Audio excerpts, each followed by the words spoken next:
नमस्कार। यह है कहानियों का अद्भुत संसार किस्सा कहानी। कहानियाँ जिसमें हम लिखते हैं खुद को। मैं लावण्या नायडू आज आपको सुनाने जा रही हूँ अपनी लिखी कहानी गुलाबी महल का दूसरा भाग। अब तक आपने सुना राजकुमारी दिशानी के विवाह में आने वाले मेहमानों के लिए गुलाबी महल तैयार किया जा रहा है। गुलाबी महल को सजाने के लिए आई दिशानी की सहेली नित्या ने महल में दफन कुछ राज, एक ताबीज खोल दी है।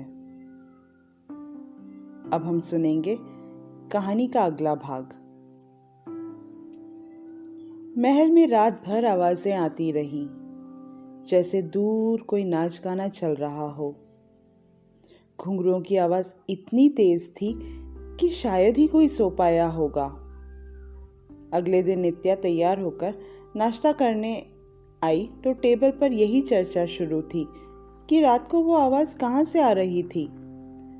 पर महाराज थोड़े परेशान दिखे, जैसे वे जानते हों इन घुंघरुओं की आवाज का राज। दिशानी ने महाराज से पूछा तो वे बोले, उस महल का कुछ तो राज है जो मैं भी नहीं जानता, पर हमारे पूर्वजों ने उस महल का ज्यादा उपयोग नहीं किया और न दूसरों को करने की अनुमति थी। दिशानी उस राज को जानने के लिए उतावली हो गई। महारानी रमा देवी ने बहुत समझाया पर वो नहीं मानी। महाराज जी ने कहा, उस महल के तहखाने में कई दस्तावेज हैं उस महल से संबंधित, जो उस समय लिखे जाते थे रिकॉर्ड के तौर पर। वहीं से शायद कुछ पता चले। दिशानी और नित्या महल के कुछ सहायकों को लेकर उस महल के तहखाने में चले गए। तहखाना तो जैसे 100-200 साल से नहीं खुला था। वो लोग जल्दी से दस्तावेज की अलमारी को अपने साथ बाहर ले आए। अलमारी बहुत बड़ी और भारी थी। अलमारी को जब खोला गया तो कुछ दस्तावेज खराब हो चुके थे, कुछ ठीक ठाक थे। कई किताबें खोलकर देखी, उनमें उस समय का लेखा जोखा, राजा रानियों के किस्से, शादियों में क्या कैसे हुआ, युद्ध के समय की बातें जो कभी सार्वजनिक नहीं हुई। कुछ किताबों में उस समय के व्यंजन की रेसिपीज लिखी थी, वो भी विस्तार में। नित्या की नजर एक लाल चूनर में लिपटे किताब पर पड़ी। कपड़ा हटाया तो किताब बिल्कुल नई जैसी थी और उसमें से बहुत सुंदर खुशबू आ रही थी। जब रात होने लगी तो महाराज जी का हुक्म था कि रात के समय उस महल में कोई नहीं रुकेगा। नित्या और दिशानी उस किताब को लेकर राजमहल आ गए। खाना खाने के बाद दोनों दिशानी के कमरे में चले गए उस किताब को पढ़ने के लिए। जैसे ही दिशानी ने किताब का पहला पन्ना खोला, पूरे कमरे में इत्र की खुशबू फैल गई। धीरे धीरे दिशानी ने पढ़ना शुरू किया।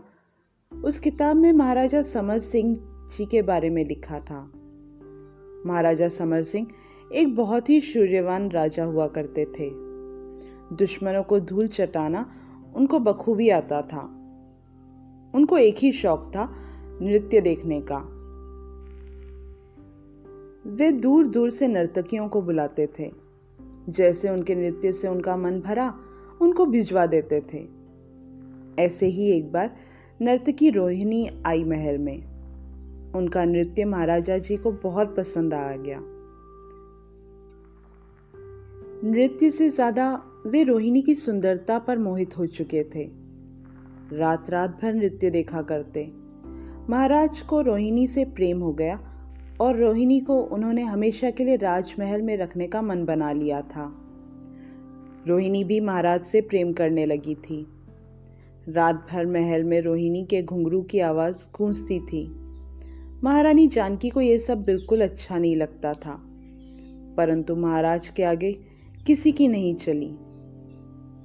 एक दिन समाचार मिला कि रोहिणी महाराज के बच्चे की मां बनने वाली है। अब ये महारानी के सहन के बाहर था। उनको अपने राजकुमार के भविष्य की चिंता होने लगी। कहीं महाराज ने प्रेम में अपनी राजगद्दी का अधिकार उस नर्तकी के पुत्र को बना दिया तो मेरे राजकुमार का क्या होगा।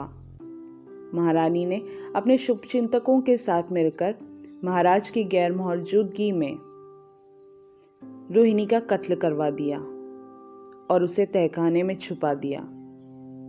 महारानी को लगा अब सब ठीक है, पर अगली रात से ही महल में घुंघरुओं की आवाजें आने लगी, जैसे कोई महफिल जमी हो। महारानी ने दासी को जाकर गाने को कहा, पर महल में कोई नृत्य नहीं कर रहा था। महारानी डर गई। उन्होंने अपने राजपुरोहित जी को बुलाकर सारी बातें बताईं। राजपुरोहित जी ने उसका उपाय बताया कि आज रात ही उसे नर्तकी के मृत शरीर को उसकी जहां मृत्यु हुई थी वहां की दीवारों पर चुनवा दें और वे जो मंत्रित धागा ताबीज के साथ दें उस दीवार पर बांध दिया जाए, और याद रखें वो कभी नहीं खुलनी चाहिए। महारानी ने तुरंत रोहिणी के मृत शरीर को तहखाने से निकालवा कर उसके कमरे में जहां उसका कत्ल हुआ वहीं की दीवार पर चुनवा देने का हुक्म दिया। दीवार चुनवाने के बाद राजपुरोहित जी का मंत्रित धागा ताबीज के साथ वहीं बांध दिया गया और उसके ऊपर महाराजा समर सिंह जी की तस्वीर लगा दी गई। जब महाराजा महल वापस आए और उनको रोहिणी कहीं नहीं दिखाई दी तो वे बहुत व्याकुल हो गए। सबने महारानी से कहे अनुसार कह दिया कि आपकी गैर मौजूदगी में वो नर्तकी महल छोड़कर चली गई। महाराज वो विरह वेदना सहन नहीं कर पाए और बहुत बीमार रहने लगे। कोई दवा उन पर असर नहीं कर रही थी। वैद्य जी ने भी जवाब दे दिया। महारानी ने उनके आखिरी समय पर पूरा सच महाराज को बता दिया ताकि उनके मन में कोई बोझ न रहे। महाराज ने कहा, महारानी आपने ये क्या किया? रोहिणी ने तो पहले ही कह दिया था कि उसके बच्चे को राजगद्दी या इस राजघराने पर कोई हक नहीं होगा। इतना बोलते ही महाराज ने अपने प्राण त्याग दिए। महारानी अपने पछतावे के आग में उम्र भर जलती रही। इतना पड़ा ही था कि सुबह हो गई।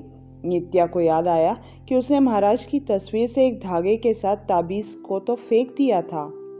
उसने ये बात दिशानी को बताई। दिशानी ने ये बात किसी को भी न बताने के लिए कहा। नित्या और दिशानी ने किताब बंद करके रखा और थोड़ा आराम करने चले गए। आगे क्या हुआ जानने के लिए सुनिएगा कहानी का अगला भाग। आप अभी सुन रहे थे लावण्या नायडू, मतलब मेरी आवाज में मेरी लिखी कहानी गुलाबी महल का दूसरा भाग। यह है फलक का चैनल किस्सा कहानी। तो फिर मिलते हैं कहानी के अगले भाग में। धन्यवाद।